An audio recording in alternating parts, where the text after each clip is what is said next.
Welcome to Comics with Dan. I'm going to be reviewing Crocodile Black number 3.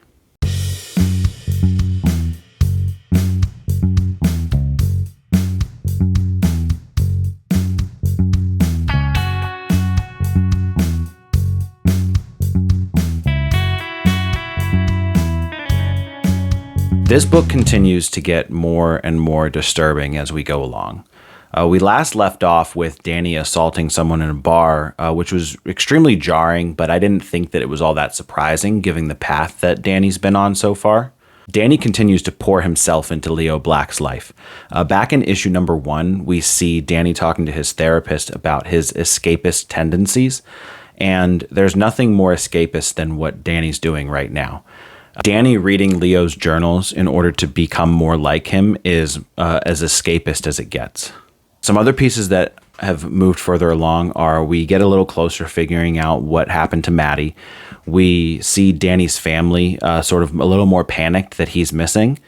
And I will also say that we get to see a little bit more about what these red lines are that Danny keeps seeing. There's not a lot of exposure as to what exactly they are, but there is some advancement in that piece of the story. But I'll keep this spoiler free, so you'll have to check the book out yourself to see exactly what I'm talking about. The art in this issue is fantastic. It's even an upgrade from issues 1 and 2, which I still really loved.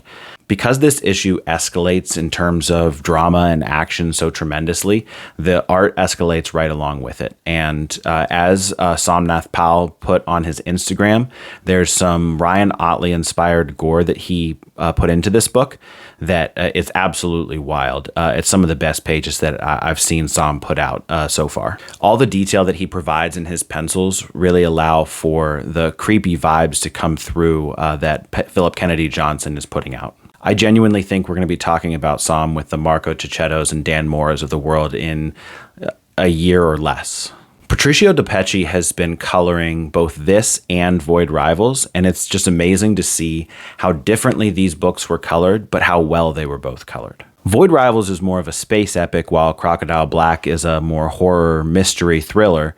So both require the use of darker colors, whether it's to show the vastness of space in Void Rivals or the darkness of Leo Black's apartment. But the way that Patricio DePecci uses brighter colors is, I think, what really amazes me. Brighter colors used in Void Rivals are usually for this cosmic space action that is usually used to depict excitement and drama, whereas the brighter colors used in Crocodile Black are intimidating and scary. So they're both being used sort of as a contrast to the dark backgrounds, but for completely different purposes. It's really well done by Patricio DePecci. Any instance of bright colors being used they're almost used to shock the reader in Crocodile Black. So you have shocking colors to go along with Philip Kennedy Johnson's shocking story, with the shocking images drawn by Som, and even Becca Carey's lettering is uncomfortable and intimidating and shocking as well. There's so much cohesion on this creative team. It's an absolute masterclass in creating comics. Becca Carey's letters are awesome, and I can't believe I didn't realize it before, but she's the letterer on Radiant Black and Rogue Sun, which are both excellently lettered books in the Massiveverse from Image Comics. I didn't realize I had read some books lettered by her before, so I'm not at all surprised that her lettering is extremely well done here. We see more creepy singing that's lettered uncomfortably, more journal pages that are really well done. And there's a certain part in the book where dialogue is lettered with white lettering and black speech bubbles, and I don't want to give any spoilers on that, but you'll know when you read it. And it's extremely well done. It's a great detail in that particular piece that it's truly just great lettering top to bottom. Crocodile Black is a prime example of how to make a great indie comic book. There's an original plot and a creative team that not only does their individual parts, but collaborates together.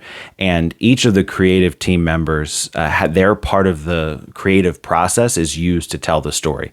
If you take out any one of those creators on this book and replace them with someone else that's not as in sync with the creative team, it would severely diminish the quality of the book. It's one of the greatest examples of a fully cohesive teamwork of a creative team that I've ever seen. If you like horror or suspense books, there isn't a better one out there. This book is made for you.